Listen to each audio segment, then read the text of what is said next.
The Pittsburgh Steelers get to try to build off their Week 1 win against the Bengals with a Week 2 matchup with the New England Patriots and Mac Jones, or is it not going to be Mac Jones?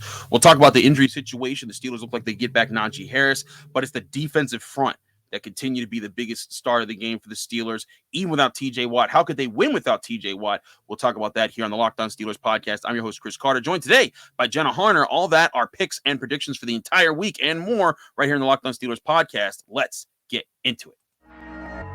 You are Locked On Steelers, your daily Pittsburgh Steelers podcast, part of the Locked On Podcast Network, your team every day.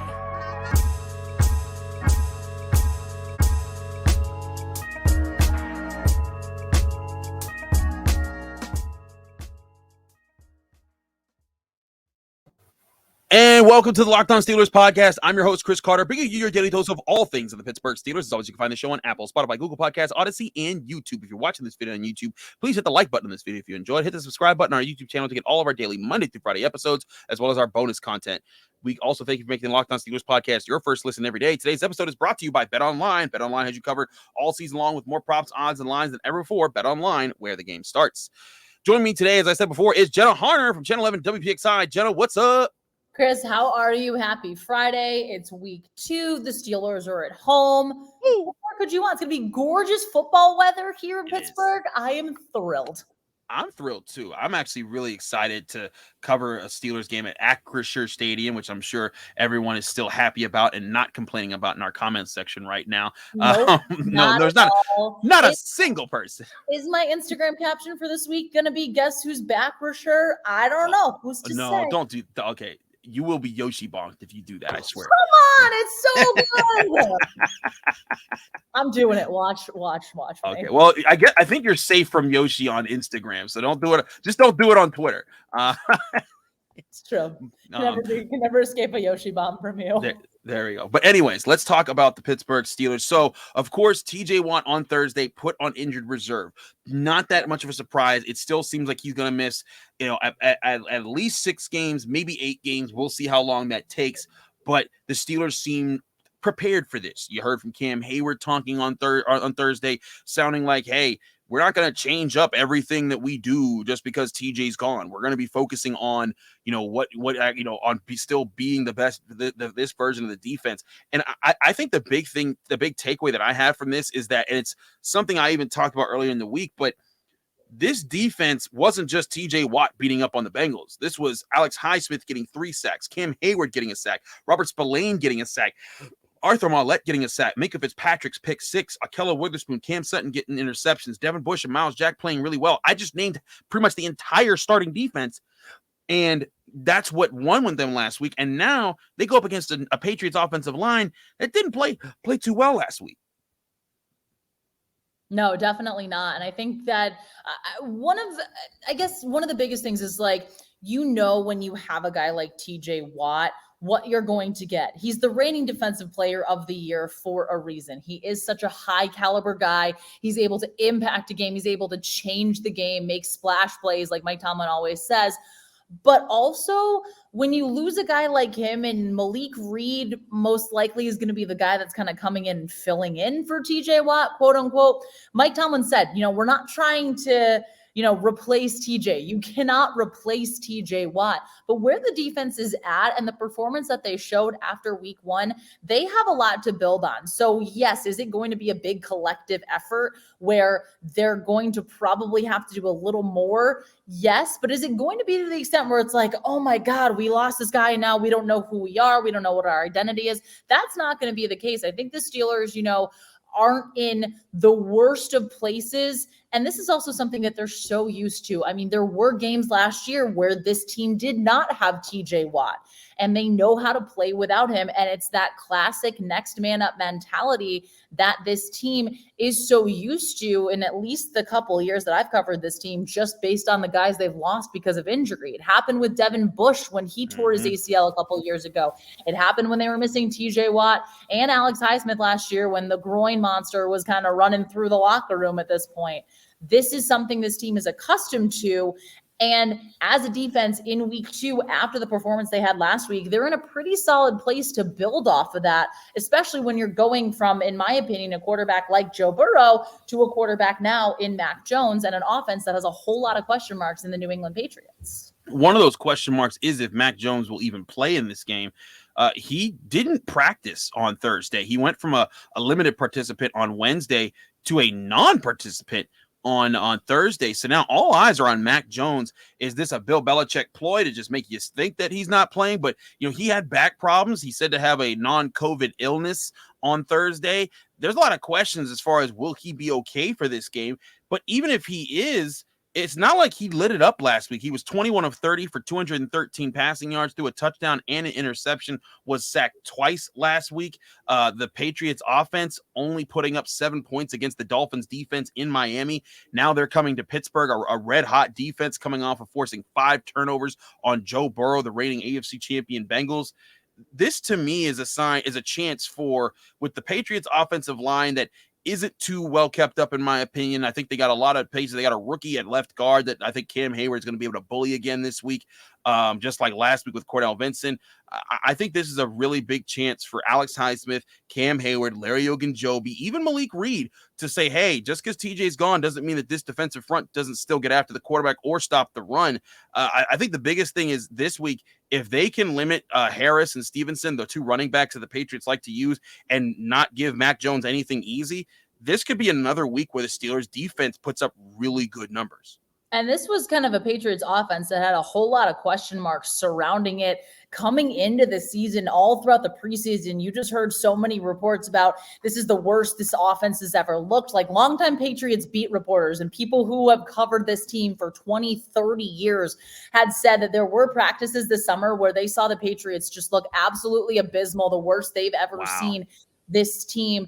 And it's because there are, it was really interesting. I was listening to a couple podcasts, but hearing kind of what's going on in New England, where obviously they lose longtime play caller Josh McDaniels on the offense. He's now with Las Vegas. I wanted to say Oakland there, and I didn't. So I'm good job. Very good job. Thank you. He's now with Vegas, and they brought in Matt Patricia and Joe Judge. And from what it seemed like, I believe last week, Matt Patricia was the play caller for the Patriots. But make no mistake, this is going to be Bill Belichick's offense. And this is going to be how Bill Belichick wants to run the offense. And last week against a Dolphins defense, it did not look spectacular. Now, of course, it's week 1. Anything can happen. Now moving into week 2, this team has probably a kind of clearer picture. Okay, this is kind of what we want to do. This worked well for us last week. This didn't work well for us.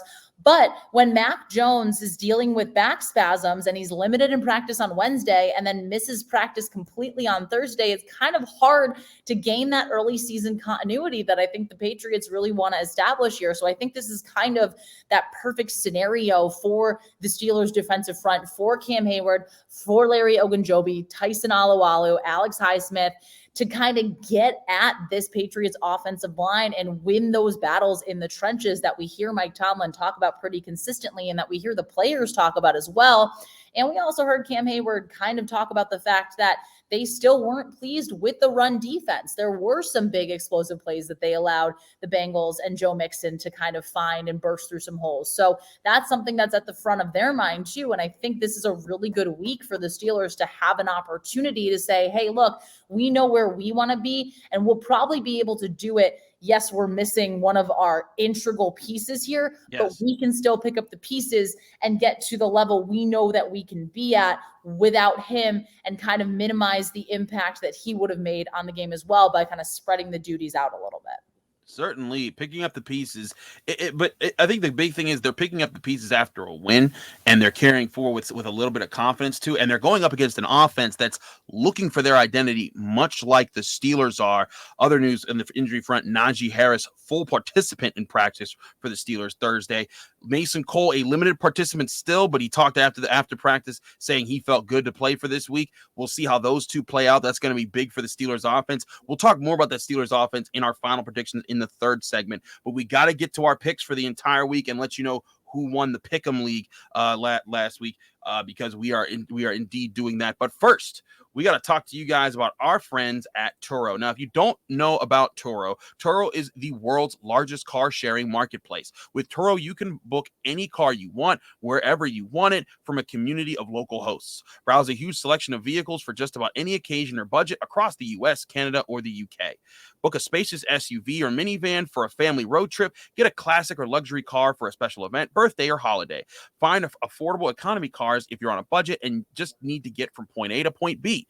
Test drive for that new electric vehicle that you've had your eye on to see how it fits in your everyday life. Many Turo hosts can even deliver the car right to you. Every trip is backed by liability insurance. Terms and conditions apply, and as well as exclusions apply as well.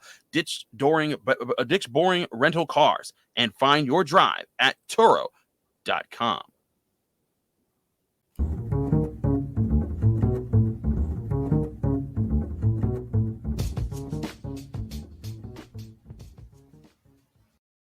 Back here on the Locked On Steelers podcast. I'm your host, Chris Carter, here with my friend and guest here, Jenna Harner. All right, Jenna. So as we know, we do the Pick'em League. We're doing it on ESPN.com. If you didn't get in on it, there were hundreds of you. So I thank all of you who participated, because there were so many of you. It was actually a really great contest between Jenna and I. I, of course, won again.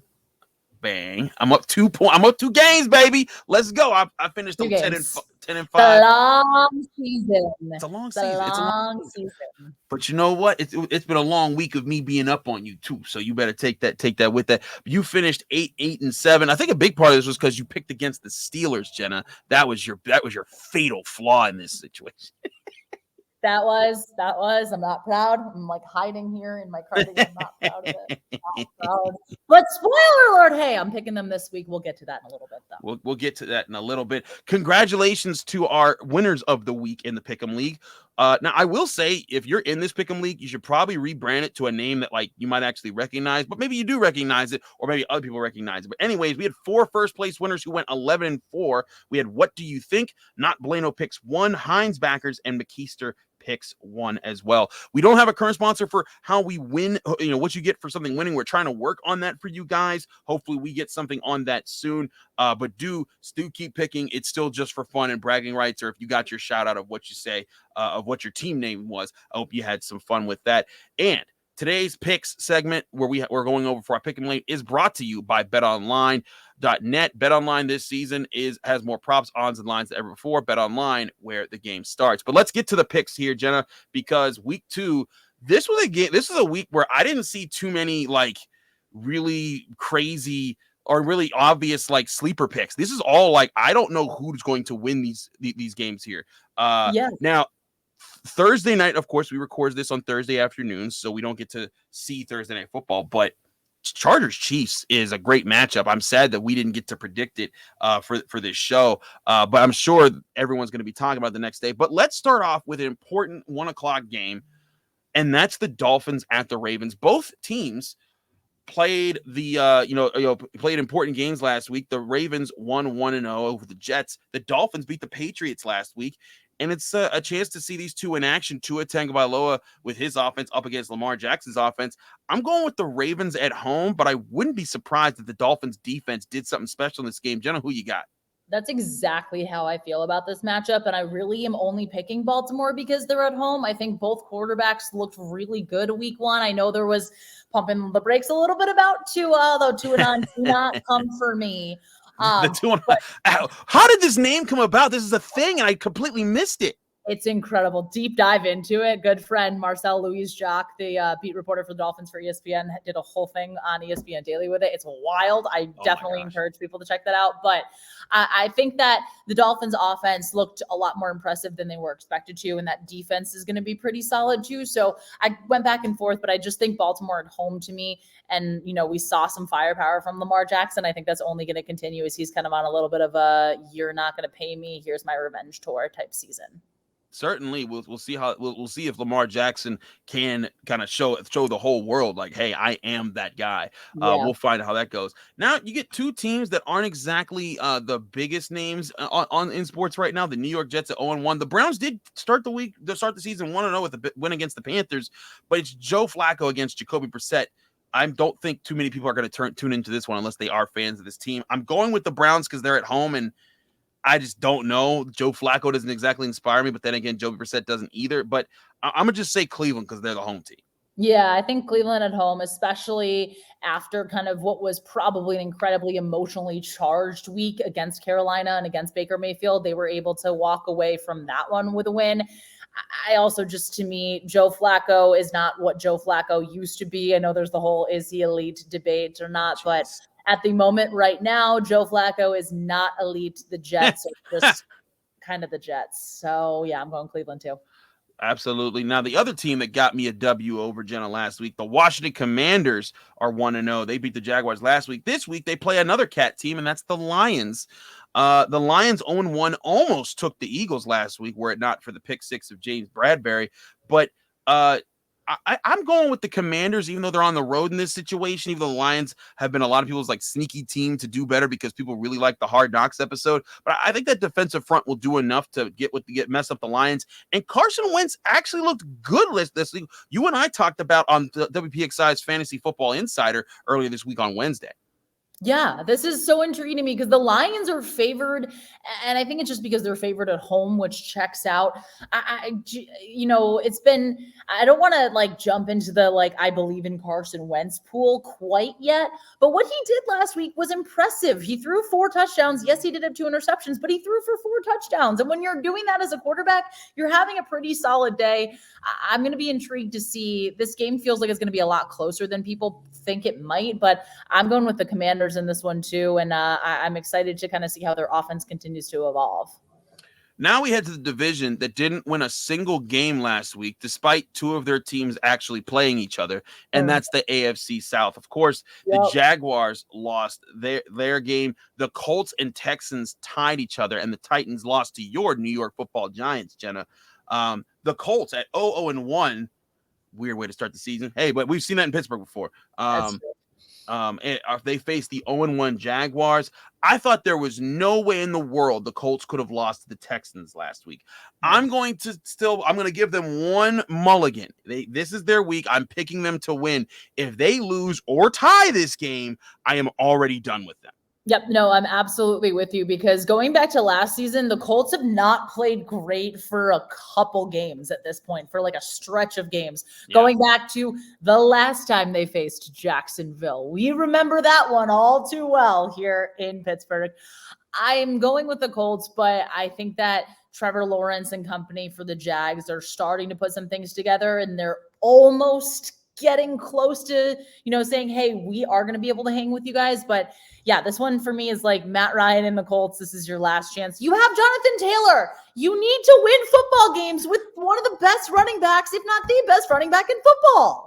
And in addition to the best lineman in football and Quentin Nelson, they need to figure this out. I agree entirely, Jenna. They need to stop playing around and win themselves a football game. The Jaguars beat or tie them. I am done with the Colts already. Let's move to the NFC South, where it is a lot more interesting. The Tampa Bay Buccaneers 1-0 at the 1-0 Saints. Tom Brady, of course, coming down to face Jameis Winston. I know a lot of people think that means death, but Jenna, the Saints have beaten the Buccaneers, I think, like 6 times in a row. It's something ridiculous like this. I'm actually, let me Google this right now. I was thinking like this, like every time I look at these two, I'm like really shocked by the fact that this has this history of this. But I know that the Saints swept them last year, and I'm pretty sure they swept them the year before. I'm trying to figure out where the heck this is. But point being, I'm picking the Saints because they have been they've owned the Buccaneers of late. Every time I think the Buccaneers are going to break this curse or whatever, it hasn't worked. Yeah, so they beat the Buccaneers 9-0, 36-27. Okay, no. So apparently they lost in the playoffs of all things 2 years ago in January of 2021. But in the regular season, they have beaten them 3, 4, 5, 6, 7 times in a row in the regular season. The Saints have beaten the Buccaneers. I say they keep that streak going. I think so too. I mean, streaks have to end at some point. So I'm like, but I'm with you on that. There's crazy things that happen, and anytime, and I mean, as we saw, anytime there's a divisional opponent early on, you never know what can happen. I'm also picking the Saints because I don't know if you've seen the viral video, the pettiness.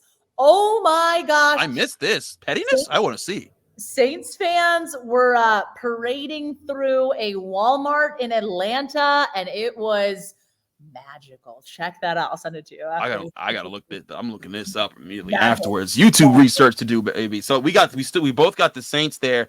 All right, now your New York Football Giants. Excuse me, you're 1-0 New York Football Giants. But Jenna, you can't claim them. You picked them to lose last week. Don't be trying to Jordan shrug your squad after you didn't support them. I'm going to say that is always how Giants games end. They're always on the other side of that result. The opposing team is kicking a field goal to walk it off and win. I promise you, look back. That's how 98% of all Giants games have ended in the last 5 years. So I know what it's like, but lucky for the Giants, or probably not lucky. I'm picking them this week. And I'm not sure how I feel about it, but I'm doing it because I don't know. Once upon a time, Jenna and I were with friends at the William Penn Tavern in Pittsburgh watching Thursday Night Football as the Giants were about to win the game with a game-winning field goal. The kick goes up. We all celebrate for Jenna. We think, your Giants did it. She's not even – her arms are folded, and she's like, nope, I don't believe it yet. And sure enough, a flag comes out. And it was holding on the Giants. Yep. They had to re-kick it. And she's like, now they're going to miss it. And they missed it. And they lost the game. And Jenna's like, see, I know my team. And I was like, oh, my God, the pain. That's the pain that they put you through. But they've got to beat the Fighting Matt Rules, the Panthers, who lost to the Browns last week. The Giants stunned everyone by beating the Titans. I think they do it again. Saquon Barkley is in for a big game, in my opinion. Yeah. Let's move on to another NFC matchup. 0-1 Falcons at the 0-1 Rams. The Rams looked abysmal against the Bills, but I think a lot of teams will look abysmal. They've also had a longer time off with that Thursday night game. I think they get back and right the ship at home against the Falcons, who did play the Saints really tough last week, but I think the Rams win at home. Yeah, I think so too. And I think that we saw a lot with the Rams offense and how one-dimensional it was. Basically, it was everything to Cooper Kupp or nothing. So I think they're going to get a little bit of their run game figured out. I know there's been some interesting comments from Sean McVay in terms of, running backs needing to run harder, things along those lines. But I do think that this is a game where the Rams kind of find their footing again, and we see a solid offensive performance that we're kind of accustomed to with this team over the last season or two. Gotcha there. NFC West showdown. 1-0 Seahawks didn't think that was coming, and the 0-1 Niners also didn't think that was coming.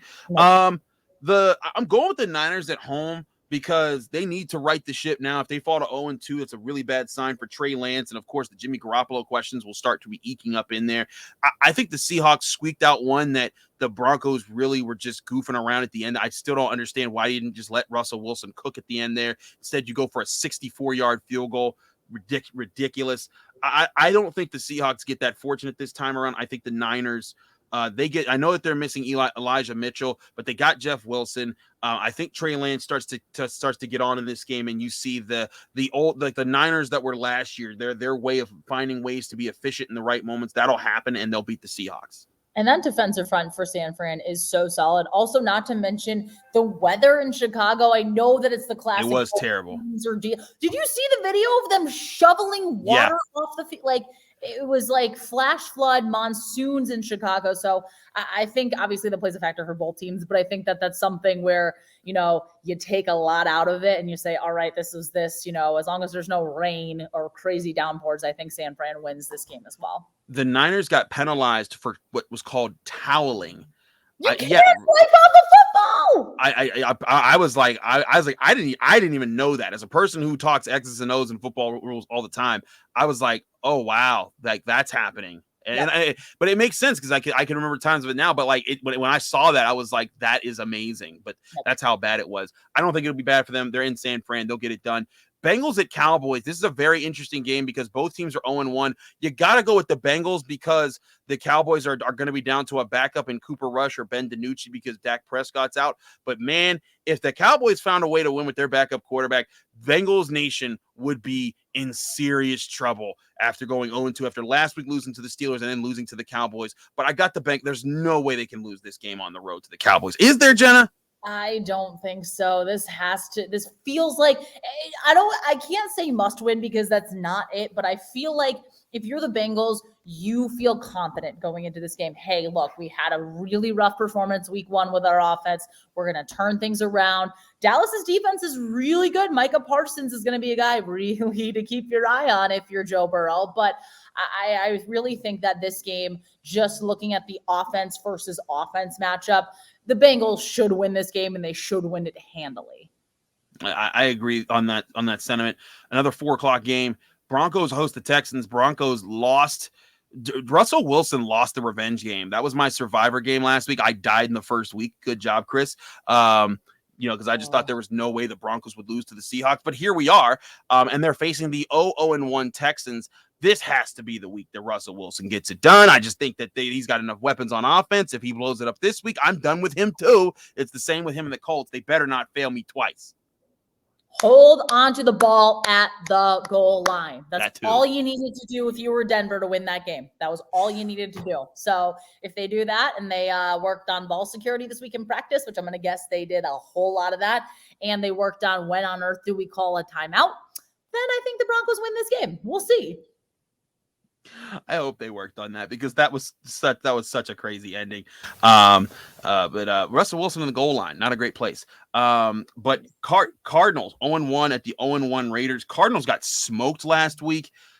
I think they do better this week, but I've got the Raiders at home. I think Devontae Adams, and they're gonna do enough damage to this Cardinals defense that got shredded last week. They still have a lot of guys to come back.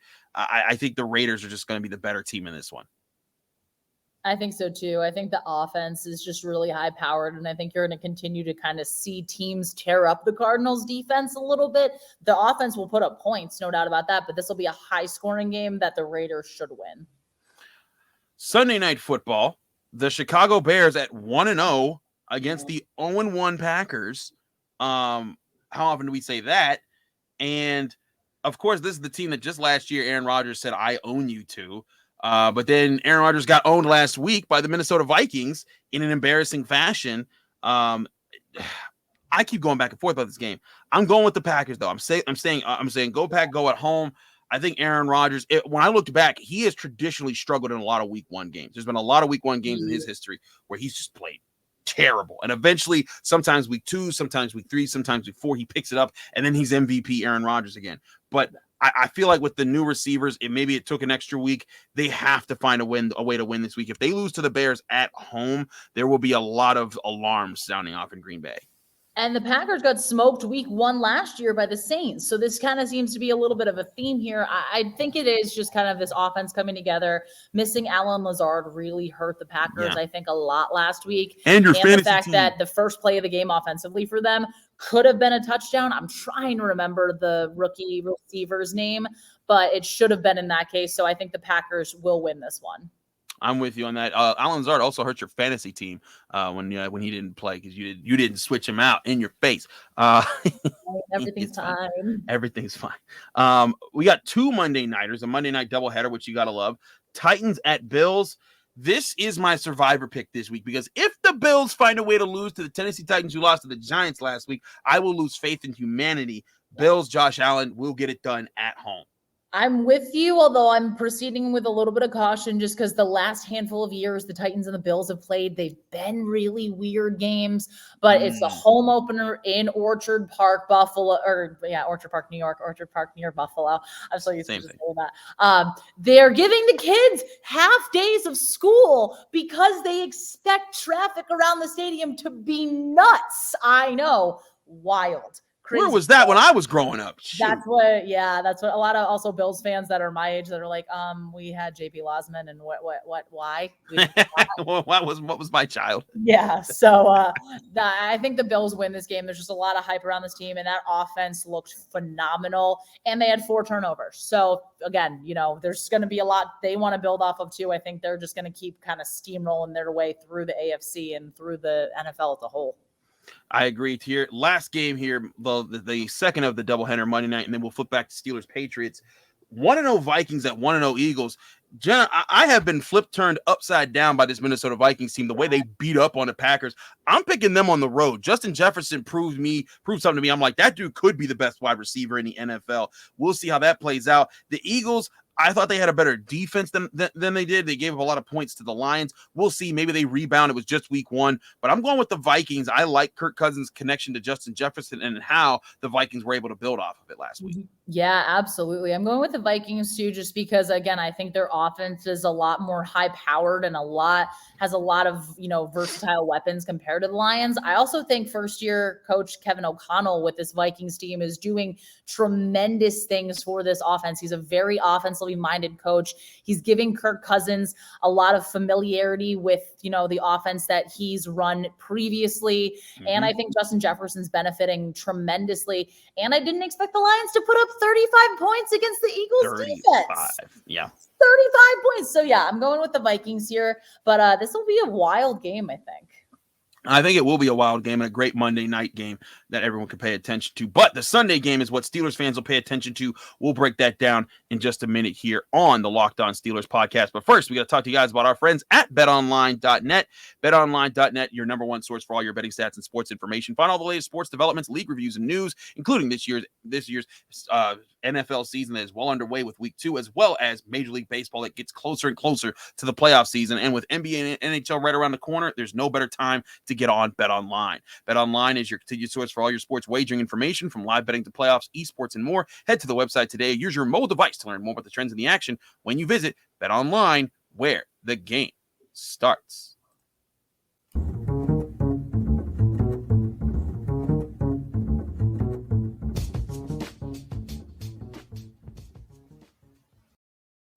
Back here on the Locked On Steelers podcast, I'm your host, Chris Carter, here with Jenna Harner of Channel 11 WPXI in Pittsburgh. All right, Jenna. So the line, according to our friends at BetOnline for this game, is Patriots favored by 2.5 points. That's moved from, I believe it was 1 point early on. So they're basically saying the Patriots are slightly favored in this game. I think that's interesting because the Patriots, if you're going to say the Steelers played poorly last week, so did the Patriots. And against a team that I don't think too many people are saying is going to win the AFC this year. Whereas, some people were saying that the Bengals were going to be AFC favorites again this year to repeat. And the Steelers manhandled that offense. And they're facing an offense, I think, with a lesser successful quarterback in Mac Jones, without the wide receiving core of Jamar Chase, T. Higgins, and Tyler Boyd, without a running back like Joe Mixon. And, I look at this team, and yes, Bill Belichick's still the coach, but I have to still give an edge to the Steelers here just because their defensive front, I think, can take over here. I think one of my biggest things, too, is that secondary was so good last week as far as flying and being in position. I'm not so sure that Mac Jones gets too many opportunities to make the big play that breaks things open for him. I think this game comes down to a lot of X's and O's on defense and who makes the first big mistake. And I just think it's going to be the younger quarterback in Mac Jones that does it. What is your key that you're focusing in on that will be the determining factor in this game? I really think it's not only going to come down to the defense, but I'll go on the flip side of the ball here and say that the Steelers offense needs to put one drive where they march down the field. You don't need to ask them to do the entire world, but you got to get more than 4 first downs, and you have to be able to sustain a drive to march down the field and to set the tone. And I think if the Steelers offense can do that, which, I mean, it's funny because we spent so much time talking about so many different things. Like, the Steelers offensive line did not look horrendous last week. Yeah, they did not. They did their job. That was exactly what it is. And you hear Bill Belichick talk about all the time, do your job. That's all the Steelers offense needs to do. They don't need to be anything special. They don't need to be spectacular. Deontay Johnson doesn't need to make 10 of the catches that he made at the end of the game. Although that one, I can't stop watching it. That was amazing. God, it was one of the best catches I've ever seen. It was phenomenal, the one-handed grab. But the fact that this offense just needs to sustain drives and not immediately give the ball back to your defense and make them come out there just a couple minutes after they were just on the field. And we, heard kind of all throughout the week just the fact that, when the defense is making plays and when they're getting pick sixes and all of that, they have to go back out there a lot sooner. But to me, this game is going to be, can the Steelers offense sustain a drive, and can the defense Just do what they did. You don't have to, I mean, they're going to want to have the game that they had last week. There's no doubt about that. But you don't have to go out and, sack Mac Jones 6 times, force 5 turnovers. Just go out and do exactly the game plan that they had in terms of, hey, this is how we're going to get after the offense. This is how we're going to make the quarterback feel uncomfortable in the pocket. This is how we're going to be relentless on, in the secondary and make them question where they're throwing. I think with a young quarterback like Mac Jones, who has still a lot to see when it comes to defenses and defensive schemes, I think that the defense is really going to be able to do a lot of good things against a quarterback in Mac Jones, who, by the way, as we remind people, was limited in practice on Wednesday and did not practice on Thursday. And that offense still needs a whole lot of continuity that I don't think they entirely got this week. I agree. Brian Hoyer is the quarterback behind him, and then it's Bailey Zappi. Maybe we see one of them. But to me, this is about the Steelers defense doing what they're supposed to do. Shut down the run, force Mac Jones or whoever's the quarterback to beat you with their arm, and be there when they're trying to do that the way that they were against Joe Burrow. You've got a lot of veteran guys in the secondary. I think I've said all offseason that's going to be an asset to the Steelers. It was in week 1. I think it will be in week 2. The one thing I'd also watch out for, the Patriots still do have Hunter Henry and Jonnu Smith at the tight end position. They're 2 really good athletes. Do not let Mac Jones or whoever's the quarterback find those guys in the middle part of the field. Terrell Edmonds did a really good job. Hayden Hurst made some ridiculous catches in that last game, but he took him away in the red zone, I think, a few times, and that was really important. They'll also need Miles Jack and Devin Bush to help there. I think that's a bigger task this week with the way the Patriots line up their offense. We'll see how that plays out. Najee Harris, full practice Thursday, good sign. Mason Cole, limited practice, but says he's going to play. I think both of those are good signs for the Steelers offense. I'm right with you, though. They need a drive. There needs to at least be one where you see them move the ball, be efficient, be on time, get a touchdown. And I think this game comes down to who has to get desperate first, which quarterback has to take the first big chance and allow the other team's defense to make plays. And then, of course, which defense is more opportunistic with that opportunity. I think that's what favors the Steelers. Jenna, what's your final score prediction, and what point of the game does this turn into the team's favor that you're picking? I think this is going to be a low-scoring game just because of what we saw from the Steelers offense last week, and I don't entirely think it's going to be like a night and day type switch. I think the Steelers are going to win. It's going to be like a 20-13 type of game. I think there's some field goals, there's some missed opportunities, things along those lines. But I really think the turning point is going to be you're going to see the Steelers defense force Mac Jones to do something he does not want to do, whether it's take a monster sack, fumble the ball, throw it away, see another, the way Minkah Fitzpatrick played, I cannot rule out another Minkah Fitzpatrick pick 6 because my goodness, that man was just lit on fire and the whole defense really fed off of that. I think that it's just going to be kind of the Steelers defense making Mac Jones do something he doesn't entirely want to do. The Steelers will be up by a field goal or something. They'll get a short field and they'll kind of be able to really put the game away earlier than people anticipate. But if the Steelers are on the opposite side of that and they turn the ball over, the Patriots are really good at capitalizing off of mistakes, and that'll be interesting. But I think the Steelers just, to me, seem like the better answer in this team. I hear you on that. I'm very similar. Instead of 20-13, I'm saying 16-13. I think it's even lower scoring. I think the Steelers get 1 touchdown and a bunch of field goals. But I think it's more of a situation where they'll be up 16-9, and then the Patriots, or 16-10, excuse me, and then the Patriots will get a field goal, and then they'll try to get in field goal range again, and that's where you'll see the Steelers get the big turnover to hold off and keep the win late in the game there. But either way, we both agree it'll be low scoring. We both agree that the Steelers win. We'll see that. Did we pick the entire same slate this week? We didn't have one. That is so boring. I know. We are terrible. I give us both Fs. It's a weird week. I'm sure next week things will be, all up in the air because we'll have more idea about who teams are and say, hey, maybe I like this team better than that team. Absolutely. And just for fun, I'm picking the Chiefs. So we don't know who's won this game. Of course, we recorded before. Do you have the Chiefs in this one, or are you going with the Chargers? I went with the Chiefs in this one too. Oh my gosh. I know. What is wrong with us? What I know. This is ridiculous. Oh gosh, we are so boring, so lame. Don't you all be boring. Don't pick just like us, so that it's all like 200 entries into our Pick'em League on ESPN.com that you can enter in for free. All you got to do is click on the link that I provided to invite to the league. Both in I put it on Twitter, I put it on Facebook, and I put it in the description of this on YouTube. Do check that out. Thanks again for tuning into Locked On Steelers podcast. Thank you, Jenna Harner, for joining the show. As always, it's always fun to do this show with you, and I'm excited to do the Friday night Skylight show with you as well, talking some high school football here in the Pittsburgh area. Let people know they can find you, follow you, and get more of your work. Well, thank you as always for having me. It's my favorite part to end the week. You can find me on Twitter at Jenna Harner 11, Instagram Jenna_Harner, and on WPXI, all of our streaming apps. And if you're in Pittsburgh, channel 11, we got a whole lot of cool stuff, as Chris was saying, our Skylight show on Friday, all of your Steelers coverage post game on Sunday, and then get ready with us because the Cleveland Browns Thursday night matchup next week is on channel 11. Fast. And it's coming up so quickly. So we have some specials for that, some cool one-on-one interviews. So definitely stay tuned for that.